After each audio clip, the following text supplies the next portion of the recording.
I want you to get together.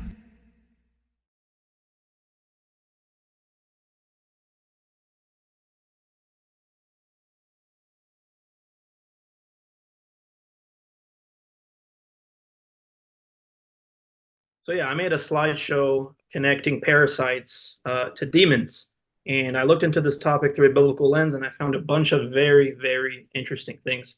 So go ahead, click on the next slide. Yeah. Okay, so before getting into all the weird stuff, let's take a look at what parasites mean in its most simplest definition.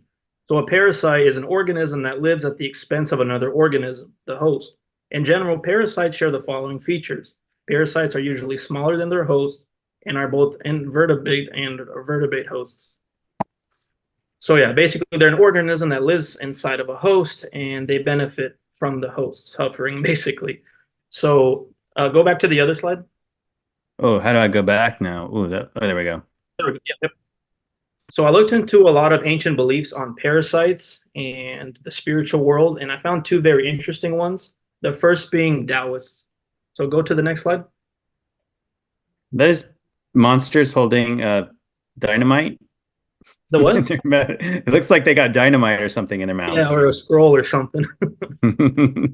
Or that. So in ancient Taoism, there's a concept known as the three worms, right? And they fully believe that parasites are demonic, or at least connected to demonic spirits.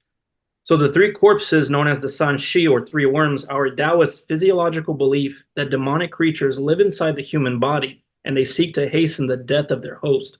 These three supernatural parasites allegedly enter the person at birth and reside in the three dantian, which are energy centers, respectively located within the head, chest, and abdomen. After their human host dies, they are freed from the body and become malevolent ghosts. So that's their belief on parasites. They believe that they're actually demonic entities influencing a human through all kinds of means. Through basically, they believe that parasites were like a biological agent or like a Bluetooth for demons or demonic spirits. Mhm. So click the next slide. Oh. So yeah, the three worms, the three corpses, they work to harm their host's health and fate by initiating sicknesses and inviting other disease-causing agents into the body, and they would report their host transgressions to the gods. So their entire purpose is to bring as much suffering as possible, and then eventually death. And then they become these spirits as soon as the body dies with the parasite, apparently. And then they report the transgressions of the host to the gods. So that was their belief on parasites. And then as we move on, we get into the biblical view of parasites. And we're going to talk about Beelzebub, Lord of the Fly. That's one of his titles. And in the Bible, he is known as the demon of filth.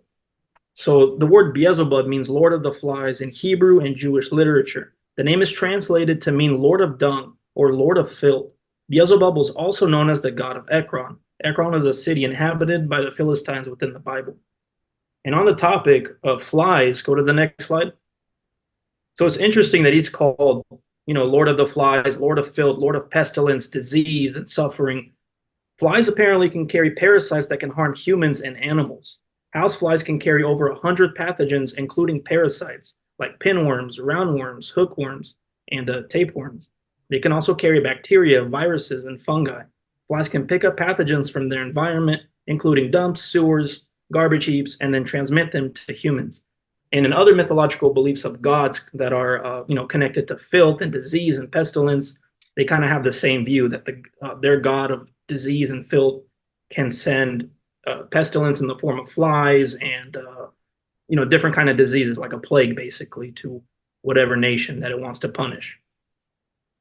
Are you able to see the parasites in fiction slide? But yeah, you could just stay here. Basically, on the slide, I show two movies, the movie Faculty and the movie Venom, where it portrays parasites in like a fictional way, where there's like an alien parasite that takes over a human body and basically fully controls the host, right? So that's what the movie Mhm. is about. It's about these parasites that come from another world and they take over the teachers in this high school, right? And they cause them to be violent and evil. And again, many of us have seen the movie Venom, right, where the Spider-Man villain takes over somebody and causes them to do, dark and demonic things like kill people, eat people, and other wicked things. Also from Another world, right? outer space too. Yeah, So the motif is the same, that these alien parasites come from another world, basically.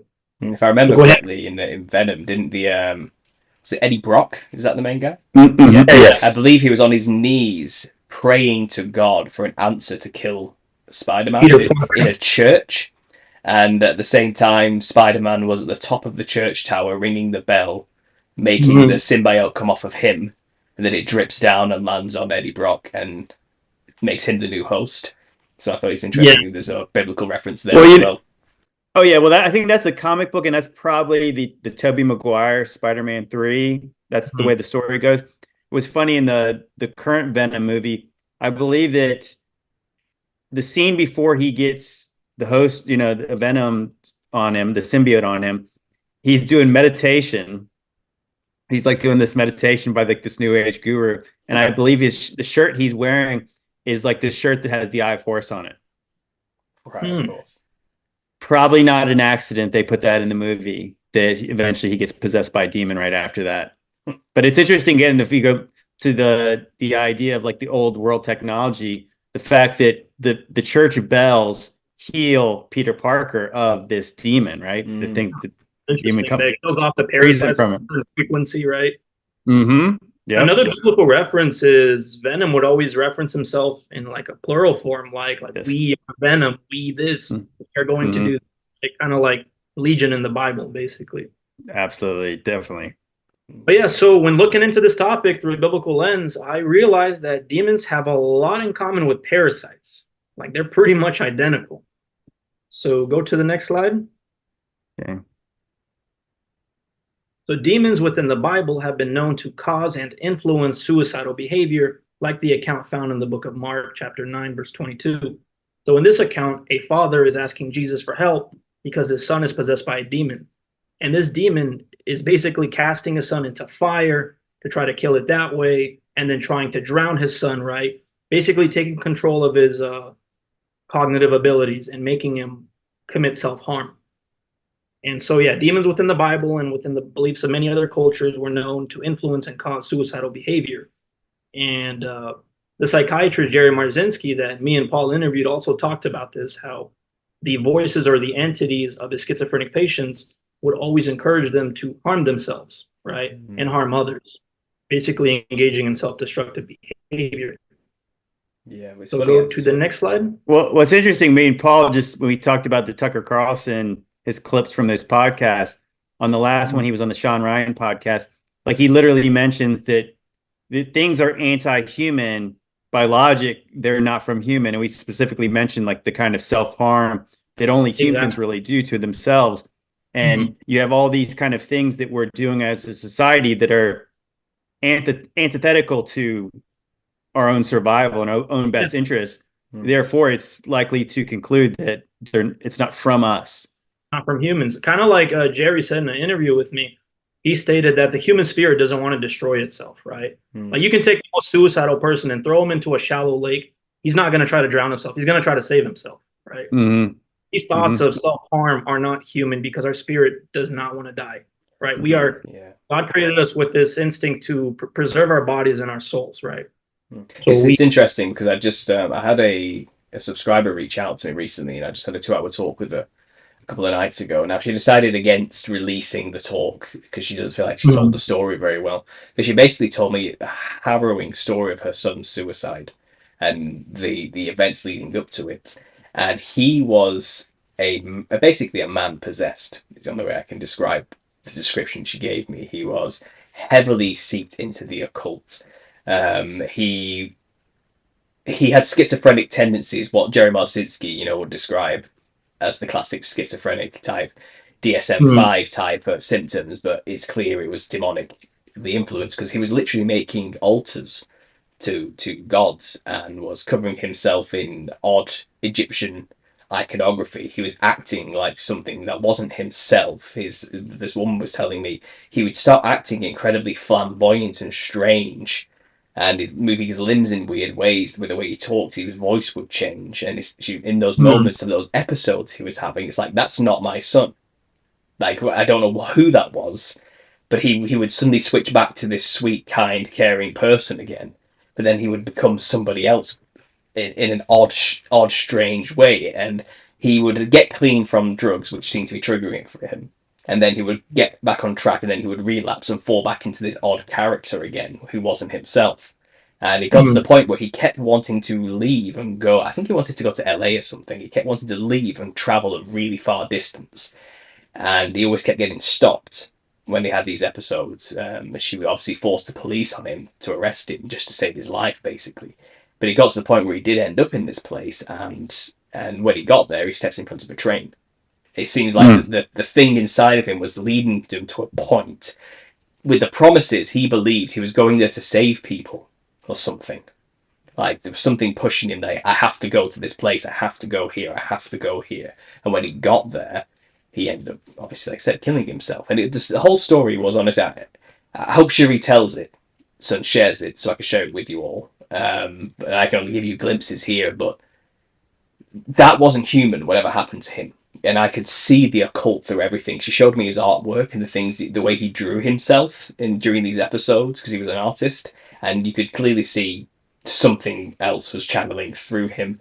And he created a lot of artwork with symbols of alchemy and hermeticism, and mainly theosophy as well. A lot of theosophical symbols, like the front cover of the book by Helena Blavatsky about the Theosophical Society. It's quite literally all those symbols all mashed together. He was drawing quite a lot of. And it just seemed so odd from his mother's perspective. Like, that wasn't her son. That just wasn't who he was growing up. Something happened, And maybe I don't know if she's listening, but maybe this parasite thing could be another answer as well. Maybe he got infected with a particular parasite that was using him in some way. Because me and Joe were just talking. There are literally parasites in nature that make the host kill themselves. But yeah, just like demons, parasites can influence or cause suicidal behavior, right? So there are a lot of scientific studies that show this to be the case. People who have the T. gondii parasite, which is the most successful mind control parasite on Earth, around 1 to 2/3 of humans are infected worldwide. So this isn't a third world country problem. This is a worldwide problem. You could live in the cleanest neighborhood in Beverly Hills and you might be infected with a bunch of these parasites. But yeah, it causes triggers suicide attempts and suicidal behavior. Right, this little biological worm can take control of your cognitive abilities and do this. Yeah, go to the next slide. So demons in the Bible and within the beliefs of many other cultures can cause various mental health disorders. Go to the next one. Parasites, just like the demons who are able to cause various mental health disorders, are connected to psychosis and other human diseases, both physical and mental.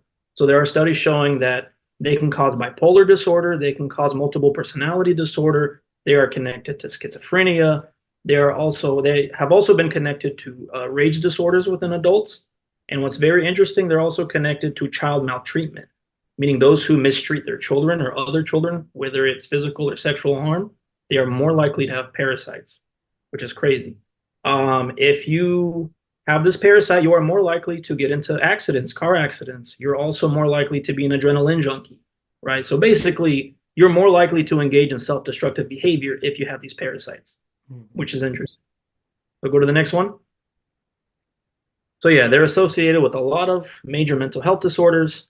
1/5 of schizophrenic patients apparently may involve the parasite T. gondii. But yeah, very, very bizarre stuff. Go to the next one. So parasites can control our cognitive functions and desires. There have been other studies that show that the T. gondii parasite can make us attracted to fear, danger, pain, and submissiveness, kind of like BDSM. So if you're into those kind of sexual activities, there's a good chance you might have this parasite. And this parasite has also been associated with sexual promiscuity, right? So those who are more sexually promiscuous, there's a higher chance of them having this parasite, because it's one of the ways that this parasite spreads, right? So it influences your behavior to have more sex with random people so that it could spread itself more. But yeah. Next one. There are studies that show that this parasite can make you more attractive or influence behavior to make you more attractive, right? So like, let's take somebody like a woman going to a club dressing provocatively. There's a chance that dressing like that could be influenced from the parasite in order to make her look more sexually attractive. Same goes for the men, right? So The article says right here, imagine a parasite has infected you, and that parasite needs you to have sex to move to a new host. It would certainly be in that parasite's interest to help you become more physically attracted to a mate and act more promiscuously. So if you guys need more motivation to not just have random sex with people and follow the Bible, right, not give in to your lust, if you want a more disgusting motivation, well, here it is. There's a good chance that the people you're having sex with, all these one-night stands, they could be infected with parasites, right? So the more promiscuous you are, the higher chance of you being infected with many parasites. So, yeah, very weird stuff. So yeah, this parasite can make you more attractive, so you have more sex and spread it. It's also been connected with other sexual attractions and behaviors, specifically connected to fecal matter and those kind of sexual activities that involve the back door, because through feces is one of the ways that this parasite can spread, right?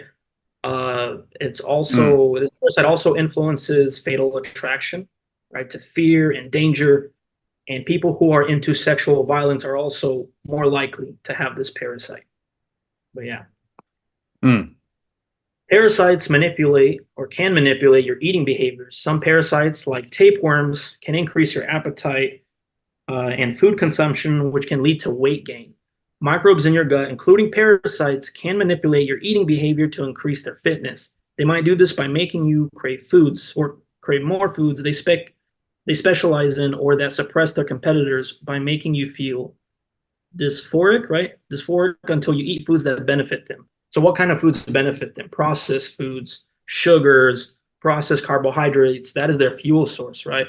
So again, this connects to the sin of gluttony.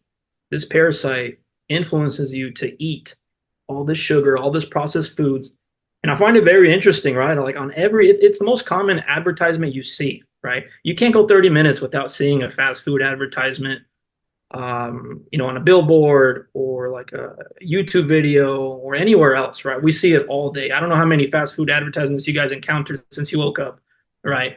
But this is their fuel source. It's processed foods. It's trying to make the gut as unhealthy as possible so it can be more suitable for these demonic parasites. So it's interesting that it literally takes control of your cravings, right? So craving a bunch of sugar and processed food is not normal whatsoever. I'll go to the next one. But yeah, that's their fuel source. So yeah, we're going to talk about T. gondii. This is known as the most successful parasite on Earth. Like I stated earlier, 1 to 2/3 of humans are infected with this parasite, right? So it doesn't matter if you're a Christian, if you're an atheist, if you live in a third world country, or a clean neighborhood somewhere in Beverly Hills, you still can be infected by this parasite. Now, what's very interesting about this parasite, that although it can infect like any warm-blooded animal and humans, its definitive host is a cat and members of the cat family. So that means that its sexual reproduction can only happen within a cat's body, which I find very weird.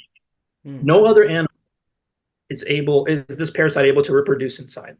So it's also one of the reasons doctors tell mothers, right, who are pregnant to not go near cat feces. Have you guys heard of that before?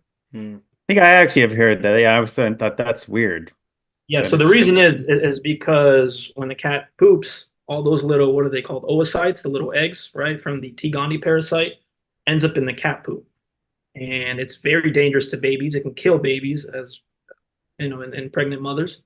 And so a lot of doctors, they will ask you, do you own a cat? If yes, well, they tell you to stay away from the cat litter, don't clean it, have somebody else clean it, right? So that's a common thing.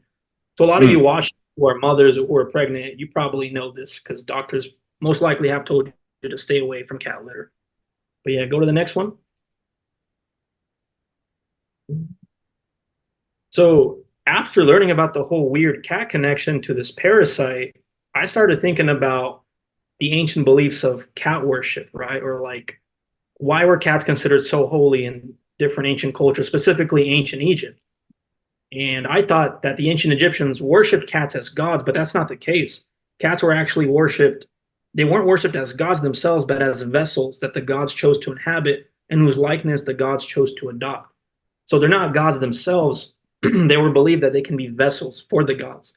And that's why they were considered so holy, right? And they would mummify them next to the pharaohs. And again, it's interesting that they can be vessels for gods, and then scientifically they can be vessels for demonic like parasites that can take control of your body, influence your behavior, influence you to do self-destructive things like harm yourself, harm others, right? Just basically do a bunch of sinful things, what the Bible would call sinful, right? So I found that connection very interesting. And again, this is not a vendetta against cats. I loved cats. I had one that passed away like a year ago from liver issues, but I'm just pointing out like a weird connection. It's very interesting. Go to the next one. What's weird about cats too is that you have, like, if you watch the way they move like big cats. They move like tigers and lions and stuff. But I saw a video about a year ago, and it was basically pointing out the fact that, but the eyes of a cat, a household cat, domesticated cat, are different than the big cats. The big cats don't have the split pupils. So like the domesticated cat literally has like a reptilian looking eye.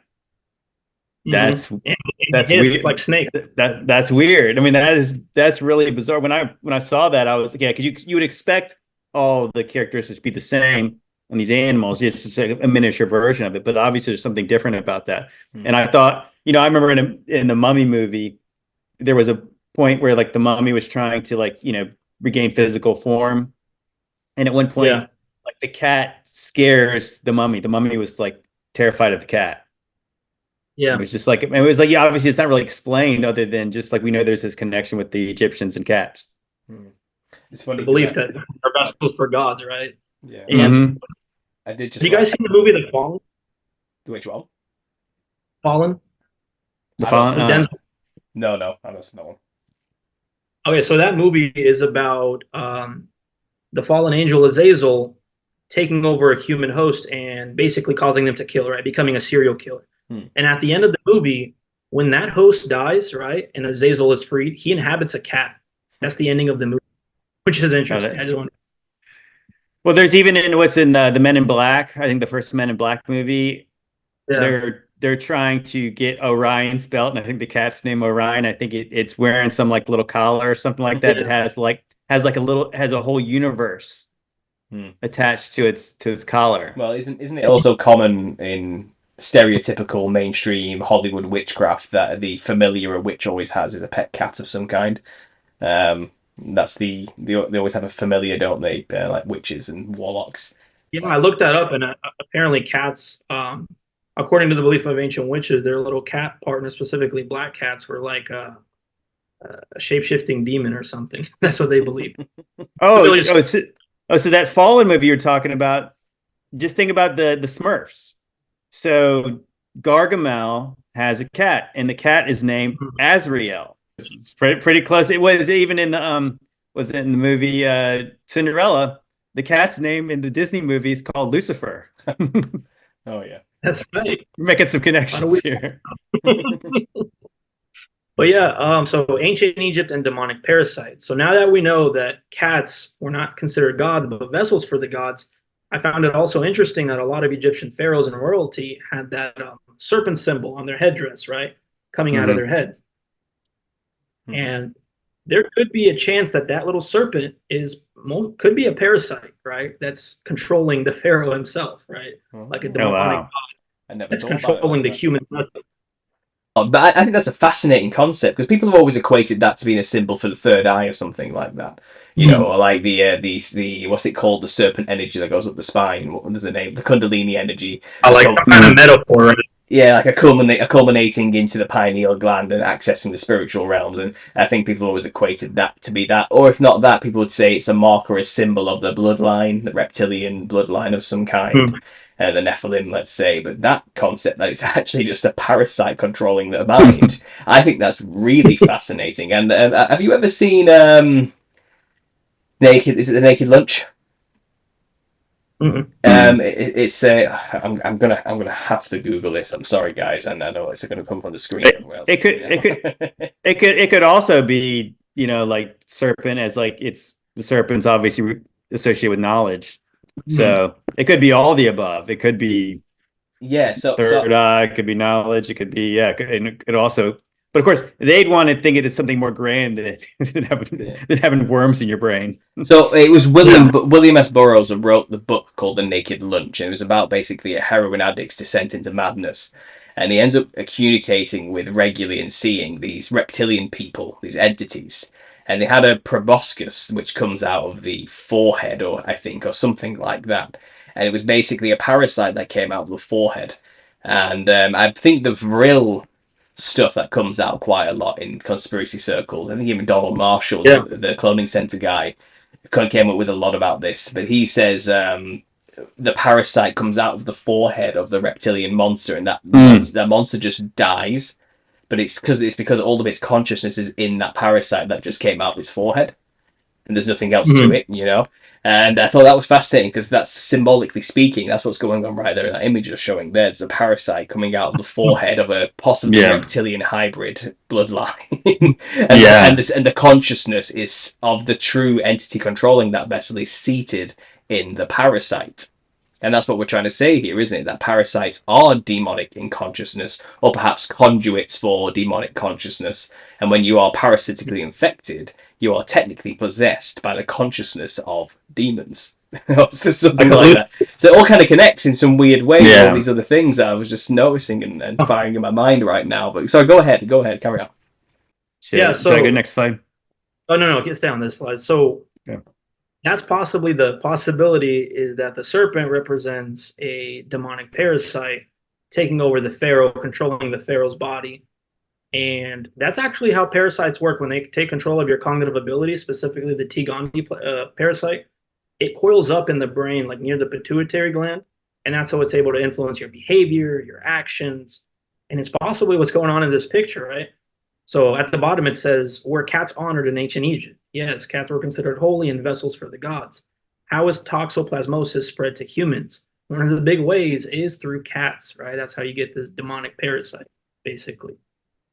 But yeah, next slide. So after looking into all that and finding all these interesting connections, I also realized that a lot of biblical commandments are actually anti-parasitical, right? Like in the Bible, the commandment not to sleep around, right? Not to lust.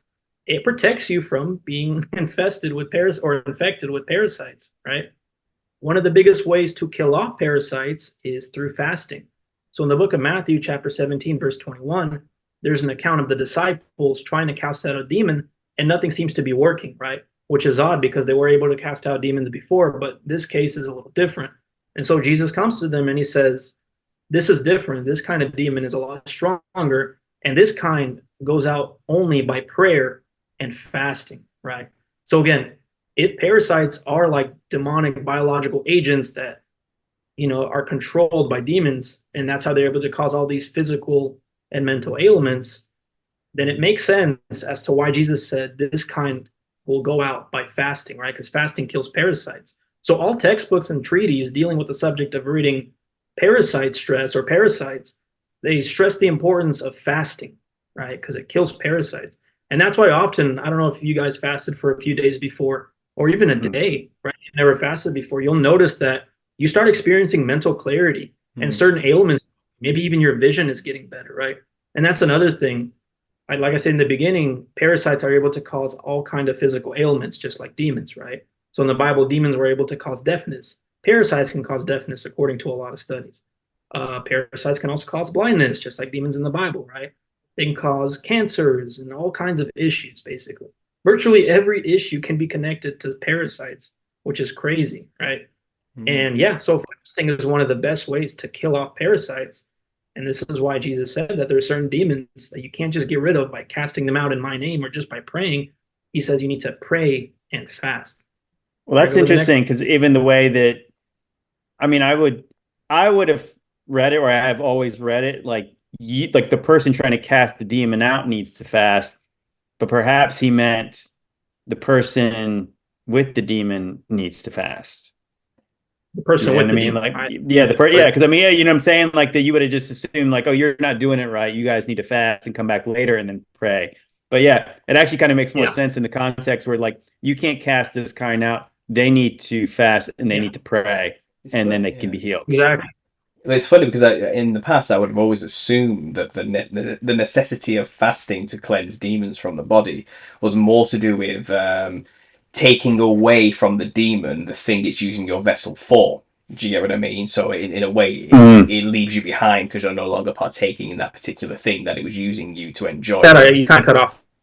Sorry. Yeah, so the idea was that, demons were using you for something. They wanted you to smoke something, drink something, eat something, do something particular. But when you stop doing that thing or fast from doing that thing, then it would kind of starve the demon of what it wants, so it gets bored or leaves or something like that. But this makes far more sense. That if you don't get rid of the physical issue, the physical antennae or conduit for the demon, it can always keep its claws in you through the parasites.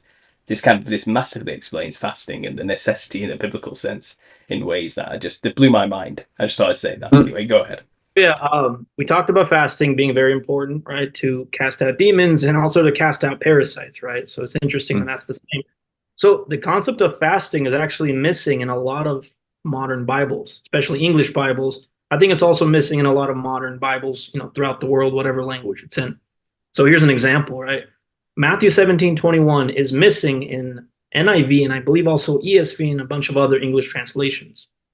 And so in Matthew 17:21, it says you can only cast out this kind of demon by prayer and fasting. Now, there are some Bibles that say cast it out by prayer, but it doesn't say fasting, right? So that's weird. Another example is Mark 9:29. Where it says, he said unto them, this kind can come forth by nothing but by prayer and fasting, right? Now, the NIV says, he replied, this kind can come out only by prayer, right? And again, you find the word fasting missing in a lot of modern Bible versions, which is interesting because, that's what a demon would probably want. If it knows that fasting can cast it out, it probably wouldn't want it in these modern Bible versions that a lot of Christians read. And a lot of these modern... Oh, go ahead.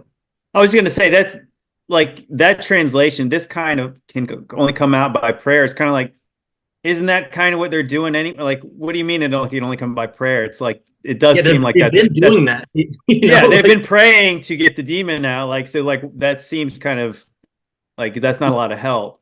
Like something's missing, right? Yes, like it does seem like something's omitted from that statement. Yeah.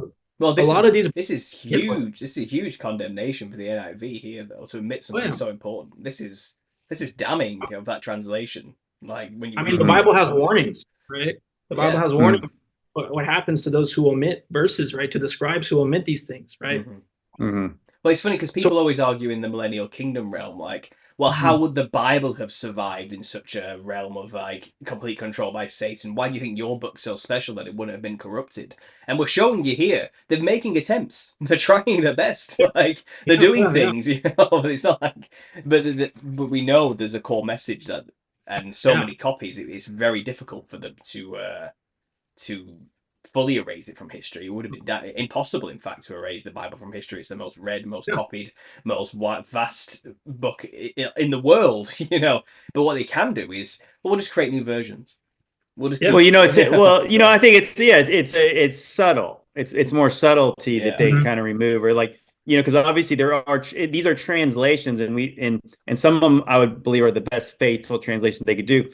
But I saw a video from the scholar who was saying like the KJV, obviously, versus like the Geneva, where it's like the king is like the head of the church. King James was like the head of the church at the time.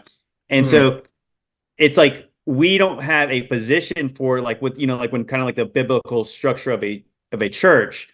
So therefore we would start putting our roles into this language when it's really not, it's kind of like that's why people are like, well, where's the pastor? So why do we see a pastor as overseer here? Because that's the position we have here. It doesn't necessarily mean it's correct in the way that it's, but that's the position, because it's kind of like, so our language would say that a pastor and overseer are the same, but they're not.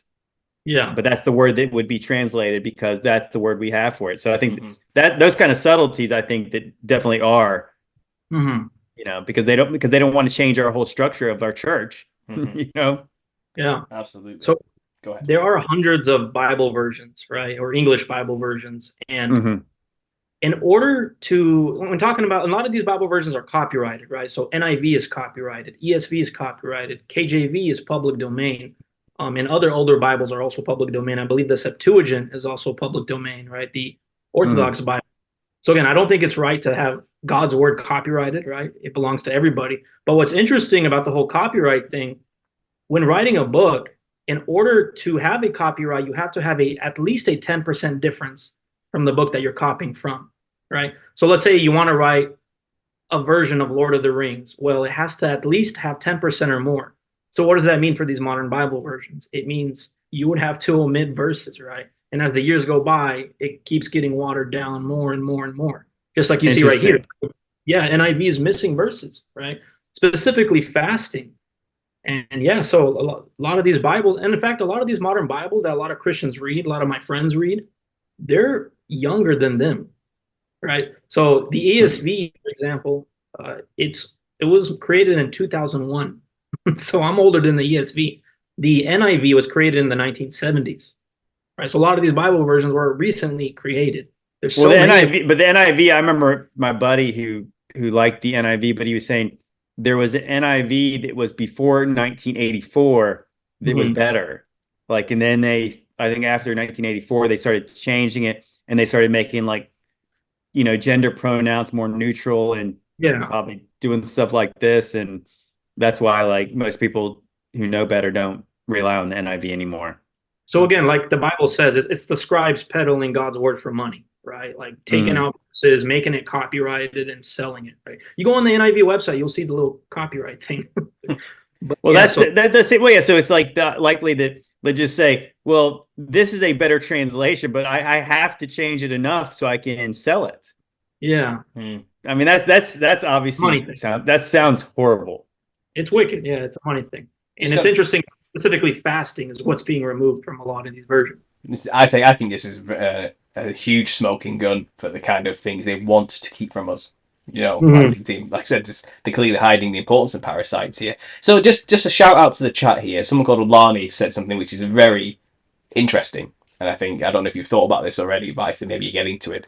But the comment is, your antibodies are God's way of sending an army of angels to combat, let's say, the legion of demons in a way.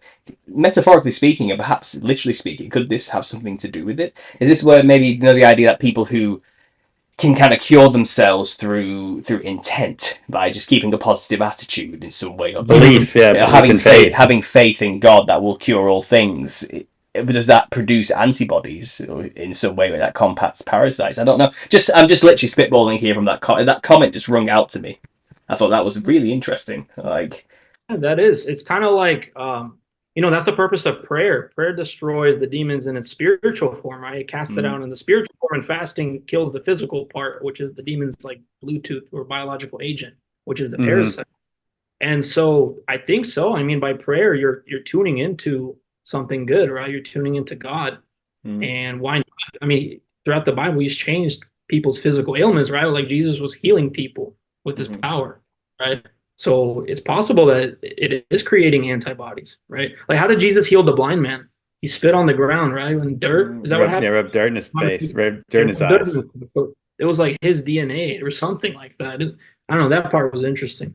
But yeah, a lot of Bible versions remove the concept of fasting, and fasting is incredibly important.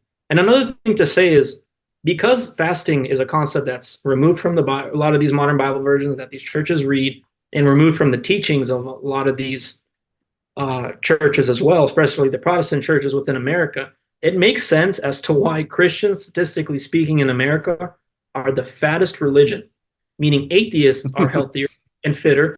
Hindus, Muslims, every other religion is healthier than us, right? So I grew up in a Slavic community. I grew up Orthodox, actually, but I have like relatives and cousins that grew up Baptist.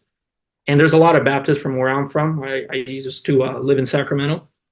And a common tradition, right, for a lot of churches in America is after church on Sunday, let's go to a buffet, right? Let's just scarf a bunch of food, a bunch of processed carbs and processed sugar. And that was the tradition, right? So it's very normal, like being fat and gluttony was not seen as like a very serious sin. What they would say was, oh, that's more of a fleshly thing. It's not as serious as committing other sins. But within the Bible, the spirit and the flesh are always interconnected. You're not going to separate the two. If your flesh is not doing well, your spirit's not doing well, right? If your spirit's not doing well, your flesh is not doing well. And an example of that is, let's say you have anxiety, right? Something happens. your appetite's gone, right? That affects you physically. Yeah, definitely. Let's say your gut is all messed up physically, right? From eating something bad, or again, getting infected with the parasite. What's going to happen? You're going to get anxiety, right? Because a lot of our emotions come from the stomach. And again, throughout the Bible, that's kind of a concept, is the fact that the soul is located in the stomach, right? Jesus said, out of the belly, living waters come out, right? There's always this like connection to the belly and the soul within the Bible, right? That and it makes sense, even scientifically, all our emotions come from the stomach. And they even found neurons that we find in the brain, we can also find in the stomach. So again, it's like connected, right? So our belly what's interesting too is like the our memories, like because I think they say like in our brain they would say the hippocampus is where our short-term memory comes, but they really don't know where like the long-term memory is stored. The belly, most likely the belly. Yeah, it could be like the belly, or like you were saying, like I was hearing like the heart, but yeah, like the belly and the heart are kind of like just kind of like connected, like biblically. It's kind of like interesting, like the way it's described too. It's like your heart, the heart's wicked, and the heart wants all these things, and it talks about the belly of the wicked. You know, it's like it's always suffering want because it's insatiable. It's almost like they got like a tapeworm. Yeah. So it's like taking in all this stuff, and I can never fill myself up with the desires of this thing. Or like in the Bible, it says the words of a talebearer, of a gossiper, goes down to the innermost parts of the belly, right? When somebody gossips to you or hurts your feelings, you feel it in your stomach, right? Your stomach is in knots. You feel horrible. And that's another thing that's interesting, is the whole concept of the gut feeling. I believe there's a good chance that like good gut feelings is the Holy Spirit, right? If it's possible that our gut is the temple of the Holy Spirit, which is actually a belief the ancient Hebrews had, that the soul and the Holy Spirit resided somewhere in the belly. Even the word heart in the Bible, like if you look up the KJV Old English translation of heart, one of the meanings is the middle, right? So like in the Bible, when it talks about the heart of an issue or the heart of the earth, that's the middle, right? Jesus went to the heart of the earth. Jonah was in the heart of the belly, or, so the heart, one of the definitions, especially when the Bible talks about the heart in a spiritual sense, it's not talking about your organ or your consciousness, like in your head. It's talking about the stomach, right? The middle. So it's that makes sense. Don't trust your heart. Don't trust your gut feelings, especially if they're wrong, right? Especially if your stomach's all types of messed up. So it's kind of like they're all related, because you're saying like that. It's like your heart is kind of like, it's like this, the feeling you get, and so the way where you feel the feeling is in your stomach. So think about it. It even talks about, even like the Bible talks about wine and how like making your heart merry. So obviously, does the wine go to the organ that pumps blood, or does it go into your belly? It's actually making So I mean, so it's like that these things are kind of connected on like who you are. Yeah, I think our identity, all our emotions come from the belly. A lot of people say that when they pray and feel the Holy Spirit, they have this like pleasant, warm feeling in the stomach, right? A lot of people in different cultures also believe that, like in Taoism, they believe that the stomach is the most important energy center. In the book of Job, it says the force of a man is where? It's in the belly, right? And we certainly feel fear in the belly. Oh yeah. We feel all emotions. But the fear is like the one, obviously, you feel your pit, the stomach, anxiety and fear, and of course that's demonic. Yeah, typically. So the belly is important inside and out. Like I worked as a personal trainer, and I would always have all my clients do a core workout, right? Like without the core is the most important muscle. If you're going to ignore working out every other muscle and keep the core. Without the core, you won't be able to stand or sit or walk or run or do anything or balance, right? So the core is the most important part, and inside your belly is the most important in terms of physical and spiritual health. So again, a lot of interesting connections, right? We're told, especially in America, that the flesh has nothing to do with the spirit, and that it's fully separate. It's just focus on the spiritual parts. I'm like, no, it's all connected. It does matter what you eat. It does matter if you fast or not. Is that why maybe like when you're going through bad times, you're not hungry? Maybe because is it like you're not supposed to be eating? Maybe you should. Maybe that's a message that you should be fasting. It's the spirit affecting the flesh. It's interconnected, right? If you're going through a bad time, well, that affects you physically. Now you don't want to eat. If there's physically something wrong with you, right? You have like a bad gut health, bad gut microbiome. Well, then that affects your emotions, because our emotions come from the gut. So again, it's all intertwined. You're not going to separate it, but people do, and that's where a lot of issues come from. That's why Christianity today in America, especially, is in that kind of state, right? Versus when you go to like, in Europe and like Eastern Orthodoxy, they take fasting very seriously, right? And because of that, they're more like wise in their decisions and how they do things and how they study the Bible. It's a lot deeper, you know what I mean? Mm, yeah. Versus like Christianity in America is very shallow, right? It's like you don't have to do anything, just believe, right? It's kind of like an Aleister Crowley, do what thou, like a Christian version of Aleister Crowley's quote, like do what thou wilt as long as you believe in Christ, right? You don't have to do anything. You don't have to take care of your body. You don't have to fast. You don't have to follow the diet law. You don't have to do any of these things. It's like it's weird. It's weird because I think anybody who's kind of got into decent shape, you just feel better. So obviously if you feel better, like obviously that, you can feel that in every other aspect. And I'm sure like guys like us who are like, the body is not the most important, but it is important. Like, so, because sometimes we neglect our sleep doing the stuff we do. We neglect, if we're not eating right because we're making videos and doing stuff and you're like kind of stuck behind a computer. But so we always have to say like, I need to do more, I obviously at some point you do need to rest. I mean, it's like probably like why God obviously bless us with like, hey, you need one day a week. You kind of need to chill out. You need to rest and recuperate. You need to eat. You need to eat right. You need to sleep and all that kind of stuff. Because if you neglect that, that can bring upon stress, and then stress can beget other kinds of ailments. And a domino effect, and it just affects you, right? Absolutely. So, the spirit and the flesh are fully connected. And if you don't realize this, well, then that's why, that's one of the reasons why a lot of people can't get over certain sins like lust, right? Like they're trying to overcome pornography, let's say, and they can't. They always go through this like roller coaster. Oh, 1 week I'm good, 1 week I'm bad. 1 week I'm good, 1 week I'm bad. And I think it's connected to the way we treat our bodies, right? If you can't control your stomach, one of the basic primal urges that we have, control anything else. There's a good chance you can't control anything else, right? Deny yourself. Deny yourself. If you can't deny your flesh, how are you going to deny other spiritual things and fight within this spiritual warfare that we're having, right? So if you can't control your flesh, if you can't take care of your flesh, then your spirit goes with it, right? If your flesh is going downhill, your spirit is going downhill too, and vice versa. Well, I've always said in most of my research, the spiritual and the physical realm are two and one in the same. Now, if you want to talk about heaven, that's a different place completely. I think that's where a lot of Christians get confused when they say the body has nothing to do with heaven. You won't have a body in heaven type of thing. But the astral plane, the spiritual realm of this earth, which a lot of other religions are more concerned with, where the Nephilim reside, where these demons reside, where the spirits are, well, they're disembodied, but they're still here on earth, and it's still earth. The spirit realm is earth. It's not separate from, it's an integral part of it. It's just not a part of the earth we perceive when embodied.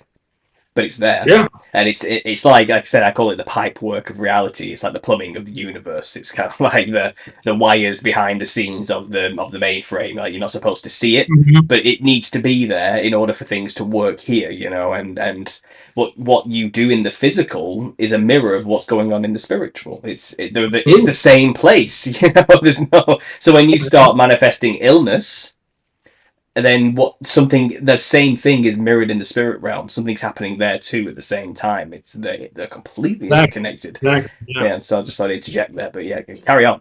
This is good stuff. JT, go to the next slide. So the church fathers considered fasting a very serious thing, right? Like one of the church fathers or one of the saints said in Orthodoxy, I believe, that where there is no prayer and fasting, there are demons, right? So if you don't engage in prayer and fasting, there's a good chance that you're not going to cast out whatever is harming you, right? And then St. Gregory said that fasting and self-control are a double wall of defense, and whoever lives within them enjoys great peace, right? So that's why often after fasting, like I said before, you have this peace and mental clarity that you didn't experience before, right? Your vision's better, physical ailments are getting cured. You spiritually feel better. You have a drive to want to read the Bible and follow God more and spread the gospel, right? You just feel straight peace. Again, like this church father said, it's a double wall of defense, right? And you enjoy great peace when you do participate in prayer and fasting. And again, fasting itself, it is difficult, especially if you've never done it before. And I don't recommend anybody just jump into a week of fasting if they've never done it, right? Go right to 40 days. Exactly, right?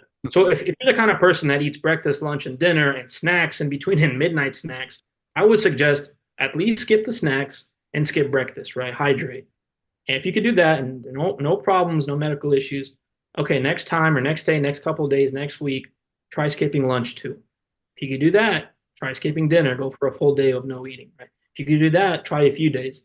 And again, it all depends on how big you are, right? If you were obese, you can probably handle a couple more days of fasting than the average and say person who's skinny, right? Mm-hmm. Okay, I would suggest to pray on this, if you really want the answer on it doesn't take long to get into autophagy, which is the state of fasting where you're renewing cells and destroying all the parasites and everything. I think it's 12 hours of fasting, and that's it. You're in autophagy. Yeah, depending on how infected you are, really. But but I think it's only after. Is it 10 hours or is it 8 hours? No, I think it's like 10 hours. You're burning fat from that point on.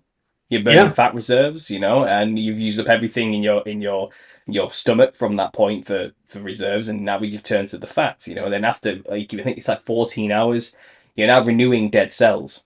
You're actually becoming renewed in body and form. And all you have to do is just put the fork down, stop eating. Drink some water, sure, but that's it, as far as it goes. And I intermittent fast myself. I do it every day. I used to do it every day, but like as I was saying to Joe, I need to get back on it because I've had a holiday, and it's hard to slip back into the routine. But I tend to stop eating after 6 p.m. and I only start eating again after midday. So I have a 6-hour eating window each day.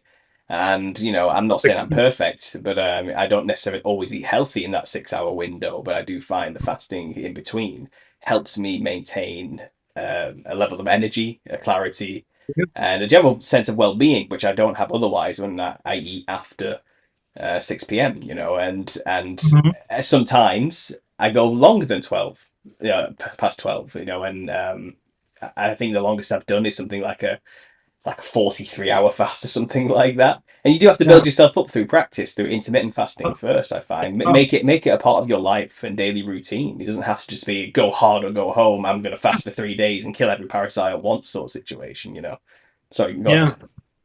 So one of my friends actually told me he fasted for a few days, and he told me some like TMI information. And he said on like the second or third day of fasting, he got extremely hungry, right? And his view was that it's the parasites getting desperate because they're starving, right? They're dying. And so they take control of your behavior and your cravings, and they're making you crave sugar really bad, sugar, carbohydrates, processed foods to feed it, because it's dying. And he also said something interesting, and he stated that he became extremely horny on the third day of fasting.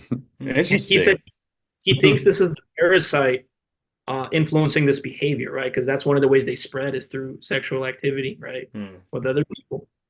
And so basically, he thinks it's the parasites getting desperate, right? So it's like a last resort type of thing, like increase their craving for sugar, increase their craving for sex, right, to spread itself.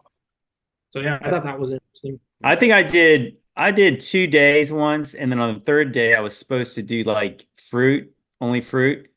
And I was eating fruit like for like half the day. And by dinner, I was like, I'm making macaroni and cheese because I am dying. Like I felt like I was just I couldn't make it any longer than that. But I need to try that again to see if I can go 2 days. Because there's a whole new level of like how you feel. But I'm one of those people who probably from doing sports and stuff. I'm a eat 6 times a day kind of person. So like trying to go cold turkey is it's tough. It's pretty rough.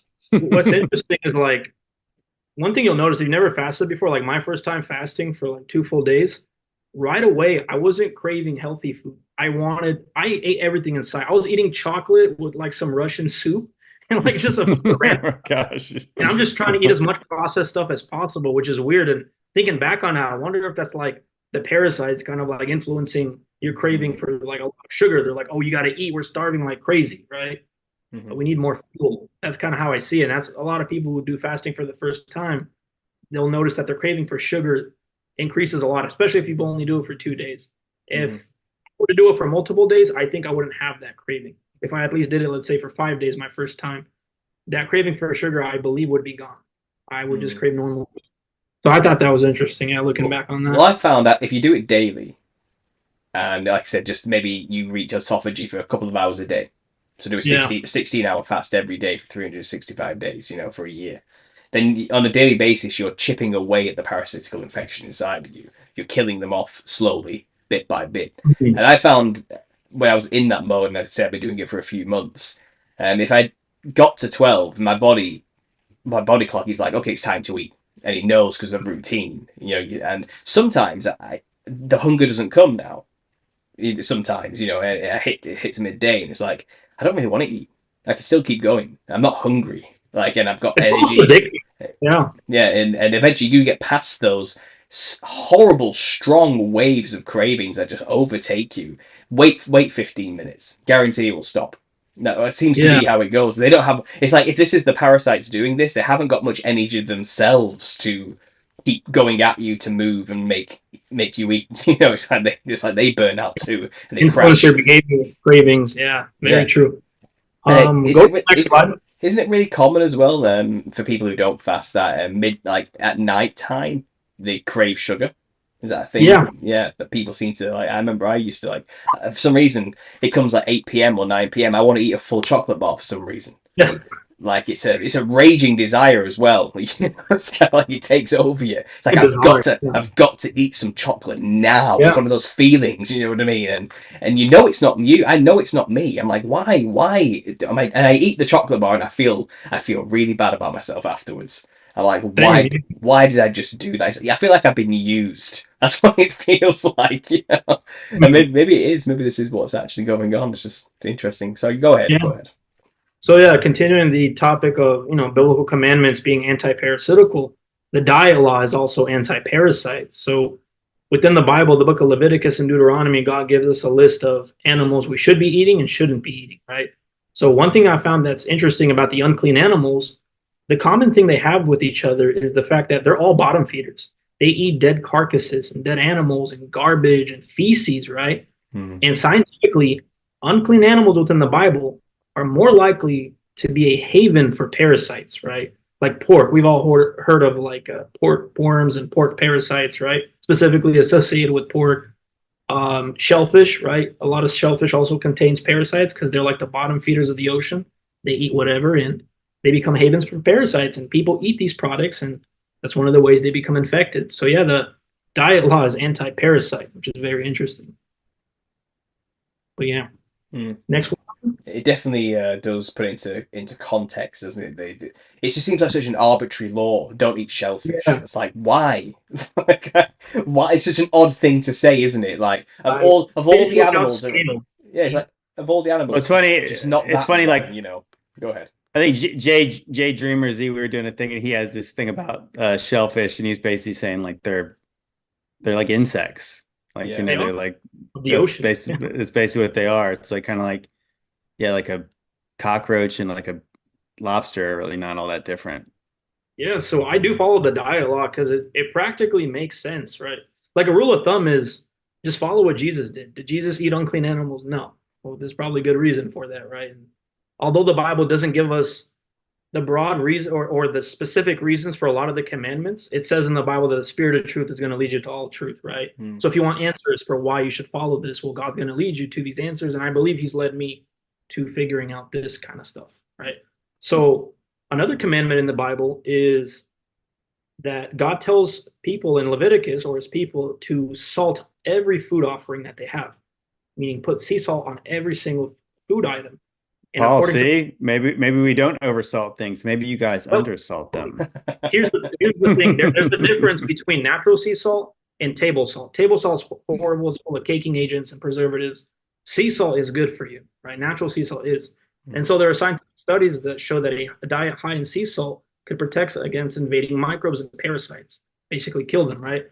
So in Leviticus chapter 2, verse 13, it says, "And every oblation of thy meat offering shalt thou season with salt, neither shalt thou suffer the salt of thy covenant, of the covenant of thy God, to be lacking from thy meat offering. With all thine offerings thou shalt offer salt," right? So he's saying, don't be stingy with the salt, right? When you salt your meat and stuff, like every single food that you eat, every meat you cook with, put a decent amount of salt on it. And like I said, scientifically, it kills parasites, right? A diet higher in sea salt kills parasites. Another thing I didn't mention on here is I believe drinking wine also helps your gut microbiome, right? Fixes it. And I believe it also kills parasites. And in the Bible, I don't know if it was Timothy who said, for the sake of Yes. your stomach, drink a little wine, not just water, right? For Mm-hmm. ailments, he even said specifically for ailments and sicknesses, drink a little wine, not just water. So obviously in moderation, right? Don't get drunk, but like you can drink wine, it's not a sin. Well, is it because alcohol kills certain like bacteria? And there's vitamins and Probably. minerals in wine that's also Hmm. benefits the Isn't it gut microbiome. the antioxidants in red Yep, wine? antioxidants, correct. Yep. Yeah. And so even Timothy says that for the sake of your stomach, drink a little wine, don't just drink water, right?